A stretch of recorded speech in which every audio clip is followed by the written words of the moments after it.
people dream of having their picture on the cover of a national magazine. It's one of the emblems of fame, fortune, or, at the very least, 15 minutes of notoriety. A lot of people actually do get their pictures on the covers of national magazines. The question is, are you on the cover of a glamorous high-end fashion glossy, wearing a designer gown and looking fabulous? Or are you on the cover of Time, bedraggled and shell-shocked, with a caption reading, "Is this the face of a monster?" and "Are you in danger?" Guess which one I got. The house I was renting, more like a cabin, a 2-room vacation cottage connected to civilization by a dirt road and satellite TV, was far enough out from the town and road that I didn't bother getting dressed for the trek back. Not that I could have. I had forgotten to stash any clothes. Why would I, when I hadn't intended to change and go running in the first place? Nothing to be done but walk back naked. I felt better, walking with my skin exposed, the chill air raising goosebumps all over my flesh. I felt cleaner somehow, freer. I didn't worry. I followed no path. No hiking trails cut through these woods. No one would see me in this remote section of San Isabel National Forest land in southern Colorado, tucked into the mountains. That was exactly how I wanted it. I'd wanted to get away from it all. The drawback was, by getting away from it all, I had less holding me to the world.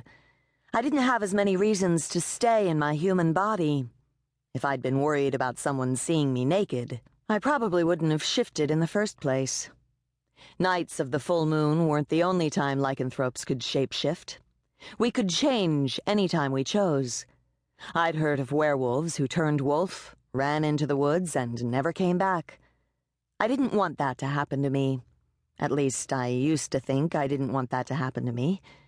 But it was getting awfully easy to turn wolf and run in the woods, full moon or no. I was supposed to be writing a book, with everything that had happened to me in the last couple of years, starting my radio show, declaring my werewolf identity on the air, and having people actually believe me, testifying before a Senate committee hearing, getting far more attention than I ever wanted.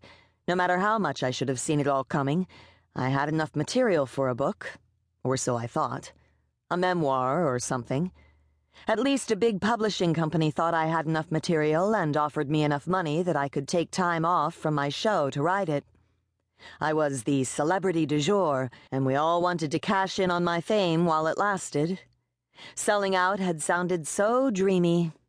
I put together about a dozen best of the midnight hour episodes that could be broadcast without me, so the show could keep going even while I took a break.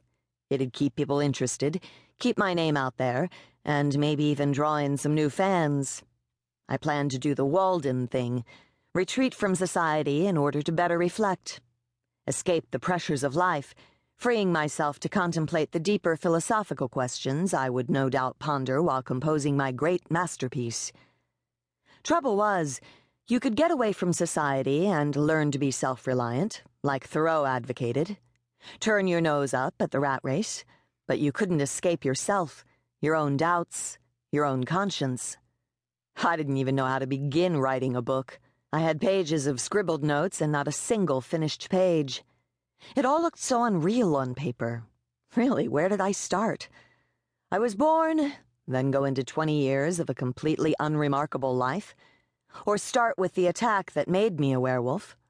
That whole night was so complicated and seemed an abrupt way to start what I ultimately wanted to be an upbeat story. Did I start with the Senate hearings? Then how did I explain the whole mess that got me there in the first place? So I stripped naked, turned wolf, and ran in the woods to avoid the question. As hard as I'd struggled to hold on to my humanity, that was easier. The closest town of any size to my cabin was Walsenburg, some 30 miles away, and that wasn't saying a whole lot. The place had pretty much stopped growing in the 60s.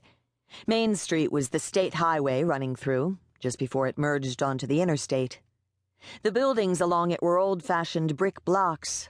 A lot of them had the original signs, family-owned businesses, hardware stores, and bars and the like. A lot of them were boarded up.